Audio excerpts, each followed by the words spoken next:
Hello दोस्तों, स्वागत है आप सबका मेरे चैनल पवन बायो क्लासेस में।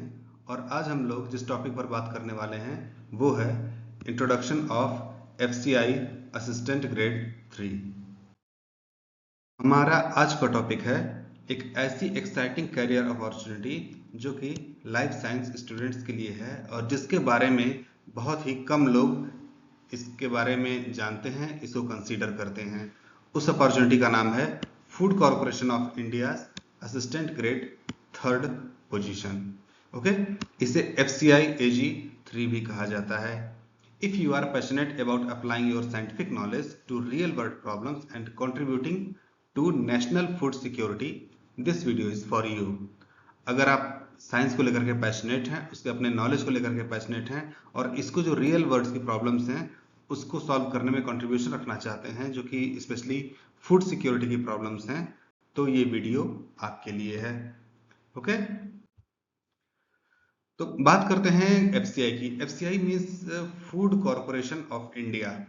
What is FCI? ये एक गवर्नमेंट ऑर्गेनाइजेशन है जो कि 1965 में स्टेबलाइज की गई थी और इसे फूड कॉर्पोरेशन एक्ट के तहत स्टेब्लिश किया गया था।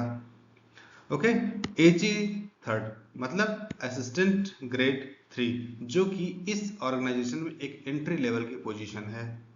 This role is crucial in the management and quality control of India food grain supply, making it an essential part of the country's food security infrastructure। ये रोल बहुत ही important, बहुत ही crucial है। जो फूड ग्रेन की supply होती है उसके management और क्वालिटी के कंट्रोल के लिए, तो जो हमारे कंट्री की फूड सिक्योरिटी है, उसका इंफ्रास्ट्रक्चर है, उसका ये बहुत ही एसेंशियल पार्ट है। बात करते हैं कि क्यों FCI AG3 इस एग्जाम को क्यों कंसीडर करना चाहिए। तो सबसे पहली चीज तो ये है कि इट्स अ गवर्नमेंट पोजीशन। ये एक गवर्नमेंट पोजीशन है तो इसमें हमारी जॉब सिक्योरिटी रहती है। ओके, एक एक्सीलेंट जॉब सिक्योरिटी रहती है जो कि आज के लाइफ में, आज की अनसर्टेन जॉब मार्केट में बहुत ही इंपॉर्टेंट है। दूसरी चीज कि आपको एक्स्ट्रा बर्डन नहीं लेना है, आपकी जो लाइफ साइंस की नॉलेज है आपको वही अप्लाई करना है अपने इस रोल में। ओके, उसको एक प्रैक्टिकल वे में अप्लाई करना होता है, खास करके जो बायोकेमिस्ट्री, माइक्रोबायोलॉजी और फूड साइंस से रिलेटेड नॉलेज है उसको आपको अप्लाई करना होता है। थर्ड है कि जो आप एक नेशनल कंट्रीब्यूशन दे रहे हो, जो कि इंडिया की फूड सिक्योरिटी की प्रॉब्लम है उसमें आप हेल्प कर रहे हो, तो आप जो मिलियंस ऑफ पीपल्स हैं उनको हेल्प करने में अपना कंट्रीब्यूशन देते हैं। अगली चीज ये है कि जो कंपनसेशन होते हैं वो काफी कॉम्पिटिटिव होते हैं। मींस कि इस पोजीशन में एक बहुत ही अच्छी, बहुत ही अट्रैक्टिव सैलरी मिलती है, जिसके अलावा भी बहुत सारे अलाउंस और बेनिफिट्स मिलते हैं जो कि एक गवर्नमेंट जॉब में हमको आसानी से देखने को मिल जाते हैं। और सबसे लास्ट और इम्पोर्टेंट पॉइंट है कि वर्क लाइफ इसमें बैलेंस होता है। ठीक है, आप जितना फोकस अपने वर्क लाइफ, अपने प्रोफेशनल लाइफ को देते हैं, उतना ही फोकस आप अपने पर्सनल लाइफ को भी दे सकते हैं। इसमें पर्सनल लाइफ में ज्यादा लोड नहीं पड़ता है। बात करते हैं एलिजिबिलिटी क्राइटेरिया की। तो इसके लिए क्या क्या क्वालिफिकेशंस इसेंशियल होते हैं। तो सबसे पहले आपके पास एक बैचलर डिग्री होनी चाहिए। ठीक है, किस सब्जेक्ट में होनी चाहिए? बायोकेमिस्ट्री होना चाहिए, बायोटेक्नोलॉजी होना चाहिए, माइक्रोबायोलॉजी होना चाहिए, फूड साइंस होना चाहिए, एग्रीकल्चरल साइंस होना चाहिए, या फिर इससे जो रिलेटेड सब्जेक्ट्स हैं या रिलेटेड फील्ड्स हैं उनमें अगर आप एक बैचलर डिग्री रखते हैं तो आप इसके लिए एलिजिबल हैं।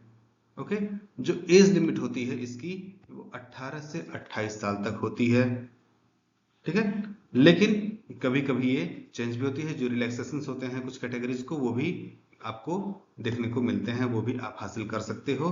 नेशनैलिटी जो होती है वो आपकी इंडियन सिटीजनशिप होनी चाहिए। अगर आप भारतीय नागरिक हैं, इंडियन सिटीजन हैं, उम्र आपकी 18 से 28 साल तक के बीच में है और आपके पास एक बैचलर डिग्री है लाइफ साइंस से रिलेटेड सब्जेक्ट्स में, तो आप FCI AG grade 3, FCI AG3 position exam के लिए एलिजिबल हो। बात करते हैं सिलेक्शन प्रोसेस की। तो इसका जो सिलेक्शन प्रोसेस होता है वो कई स्टेजेस में होता है। ओके, सबसे पहले आपको एक रिटन एग्जाम देना होता है। इस रिटन एग्जाम में जो ऑब्जेक्टिव टाइप टेस्ट होते हैं और जो क्वेश्चंस पूछे जाते हैं वो जनरली जनरल अवेयरनेस के होते हैं, रीजनिंग होती है, मैथमेटिक्स होती है, इंग्लिश लैंग्वेज होती है, ठीक है, और टेक्निकल नॉलेज होता है जो कि आपके फील्ड से रिलेटेड होता है, ठीक है। इसके अलावा कुछ ऐसे पोजीशन होते हैं जिसके लिए आपका एक स्किल टेस्ट भी लिया जाता है, जिससे कि आपकी प्रैक्टिकल नॉलेज को एक्सेस किया जा सके, आपकी एबिलिटी को जांचा जा सके कि आपके पास जो नॉलेज है वो सिर्फ थ्योरेटिकल नहीं है, प्रैक्टिकल भी है। इसके बाद फाइनली जब रिजल्ट होता है तो उसके बाद डॉक्यूमेंट वेरिफिकेशन और फिर एक मेडिकल एग्जाम लिया जाता है, ताकि आप मेडिकली फिट हैं या नहीं, आपके अंदर कोई कम्युनिकेबल डिजीज है या नहीं है। ये सारे प्रोसेस होते हैं सिलेक्शन के। अगर आप इसमें क्वालिफाई कर जाते हो तो आपको सेलेक्ट किया जाता है अलग अलग पोजीशंस के लिए।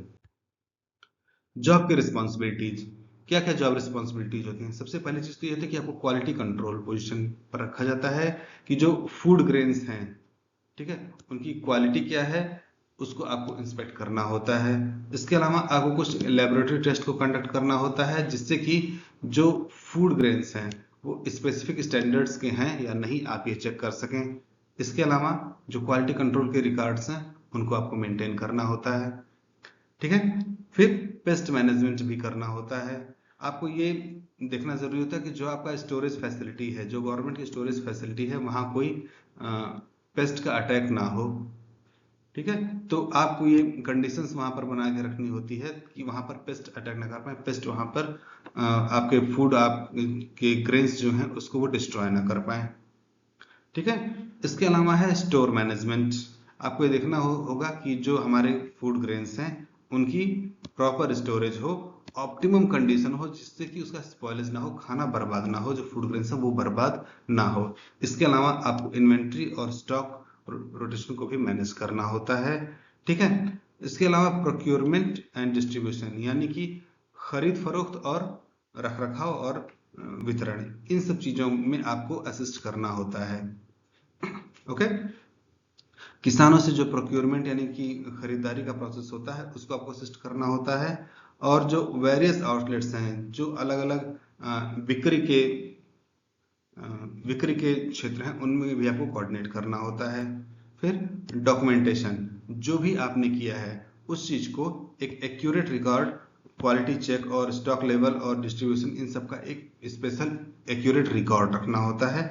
और इन सारे रिकॉर्ड्स को आपके जो हायर मैनेजमेंट अथॉरिटी हैं उनके सामने आपको इसे रखना होता है। बात करते हैं स्किल्स रिक्वायर्ड, क्या क्या आपको स्किल्स रिक्वायर्ड हैं इन सब चीजों के लिए। तो सबसे पहले होता है हमारा टेक्निकल स्किल्स, ये सबसे ज्यादा इंपॉर्टेंट है, ठीक है। तो जो फूड साइंस के प्रिंसिपल्स हैं उनको आपको सबसे पहले समझना होगा, ठीक है। उसके अलावा आपको ये जानना होगा कि जो क्वालिटी कंट्रोल के टेक्निक्स हैं और उनका जो स्टैंडर्ड है वो क्या है, उसको वो जानना होगा, उसको अप्लाई करना होगा, ठीक है। जो फूड को स्टोर करना, फूड को प्रिजर्व करना, इसके जो अलग अलग मेथड्स होते हैं उनके बारे में आपको फेमिलराइज होना पड़ेगा, उसको जानना होगा। और इसके अलावा जो सप्लाई चेन मैनेजमेंट है उसमें आपकी एक बेसिक अंडरस्टैंडिंग होनी चाहिए। इसके अलावा कुछ सॉफ्ट स्किल्स ऐसे हैं जो कि अगर आपके पास एडिशनल हैं तो ये बहुत ज़्यादा आपको फायदेमंद हो सकते हैं आपके लिए, जिसमें आपका एनालिटिकल है और प्रॉब्लम सॉल्विंग एबिलिटी है। दूसरा है अटेंशन, एक छोटी से छोटी डिटेल्स पर भी आपको अटेंशन देना होगा ताकि जो स्टॉक है वो आपको गड़बड़ी ना हो। कम्युनिकेशन स्किल आपकी अच्छी होनी चाहिए, वर्बल भी और रिटेन भी, ताकि आप फार्मर्स के अलावा जो परचेस करने वाले हैं उनसे भी आप अच्छे से कम्युनिकेट कर सकें। जो टीम वर्क होना चाहिए और एक लीडरशिप की प्रॉपर्टी होनी चाहिए वो आपके अंदर होनी चाहिए। और अडॉप्टेबिलिटी टू चेंजिंग सिचुएशंस, आपको डिफरेंट डिफरेंट जगह पर डिफरेंट डिफरेंट जॉब्स दिया जा सकता है, तो इसके अकॉर्डिंग आपको तैयार होना होगा। बात करते हैं कि करियर ग्रोथ अपॉर्चुनिटी की। ये एक चीज हमें जानना बहुत जरूरी है फ्रेंड्स, क्योंकि कोई भी फील्ड हो, अगर आपके पास करियर ग्रोथ की अपॉर्चुनिटी नहीं है तो वो एक तरह से समझ लीजिए कि आपके लिए ब्लॉक है, एक बैरियर है।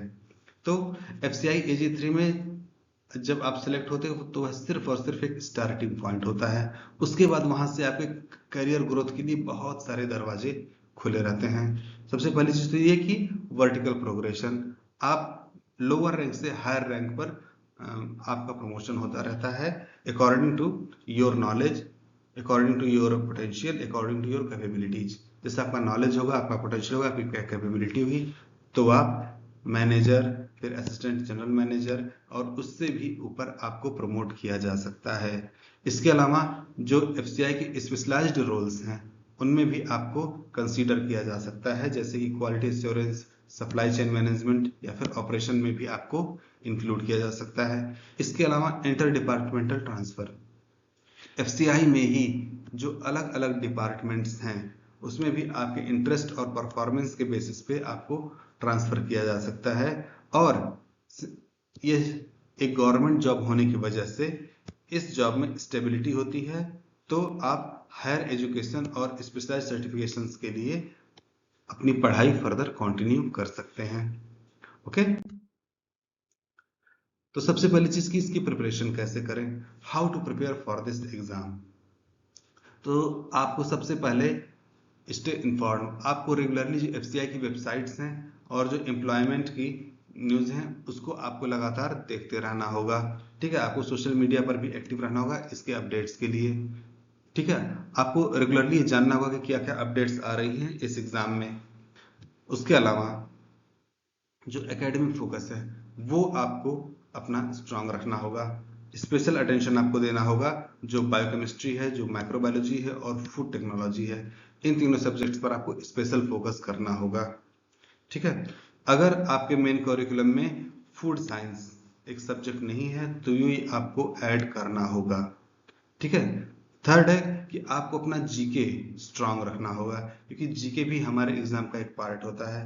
तो जो करंट अफेयर्स होते हैं, ठीक है, स्पेशली जो एग्रीकल्चर और फूड सिक्योरिटी के करंट अफेयर्स हैं उनके बारे में आपको जानना होगा। ठीक है, और जो बेसिक स्ट्रक्चर और फंक्शन है एफसीआई का उसके बारे में भी आपको जानना होगा, उसको समझना होगा। एग्जाम की प्रिपरेशन जो आपको करनी होगी, तो जो पिछले साल के क्वेश्चन पेपर्स हैं उनको आपको सॉल्व करते रहना होगा। ठीक है, इसके अलावा जो क्वांटिटेटिव एप्टीट्यूड है और लॉजिकल रीजनिंग स्किल है उस पर भी आप फोकस करें, और इंग्लिश लैंग्वेज स्किल्स पर भी आपको ध्यान देना होगा। अपनी इंग्लिश को सुधारना होगा अगर आप हिंदी मीडियम से हैं तो, या फिर आपकी इंग्लिश पुअर है तो। इसके अलावा जैसा कि मैंने आपको पहले ही बताया कि मेडिकल एग्जाम होता है, तो आपको अपना एक हेल्थ और फिजिकल फिटनेस भी मेंटेन रखना होगा। बात कंक्लूजन की बात करें तो FCI AG3 offers a unique opportunity for life science graduates to contribute significantly in national food security. जो लाइफ साइंस के स्टूडेंट हैं वो अगर फूड सिक्योरिटी की नेशनल लेवल पर फूड सिक्योरिटी में अपना कंट्रीब्यूशन देना चाहें तो एफसीआई AG3 उनके लिए एक बहुत ही अच्छी और यूनिक अपॉर्चुनिटी है। इसके साथ साथ वो अपना एक स्टेबल और रिवॉर्डिंग करियर बना सकते हैं। ठीक है, यह एक एक्सीलेंट ऑप्शन है उनके लिए जो कि अपना साइंटिफिक नॉलेज को एक प्रैक्टिकल और इम्पैक्टफुल वे में अप्लाई करना चाहते हैं। तो ये एफसीआई AG3 एक बहुत ही अच्छी करियर अपॉर्चुनिटी आपके लिए हो सकती है। याद रखें कि ये जो एफसीआई AG3 की ऑफिसर की पोजीशन होती है इसके लिए डेडिकेशन और थोरो पोजीशन बहुत जरूरी होता है। ठीक है, but the rewards both personal and professional, आपको दोनों तरह से जो इस मेहनत का, इस प्रिपरेशन का फल मिलता है वो बहुत ही सब्सटेंशियल होता है, बहुत ही सेटिस्फैक्टरी होता है, बहुत ही अच्छा होता है। ओके, तो फ्रेंड्स इस वीडियो में बस इतना ही। अगर आपको ये वीडियो अच्छा लगे तो इसे दूसरों के साथ भी शेयर कीजिए और हमारे चैनल को सब्सक्राइब कीजिए, और ऐसे करियर गाइडेंस के लिए रेगुलरली हमारे चैनल को विजिट करते रहा करिए।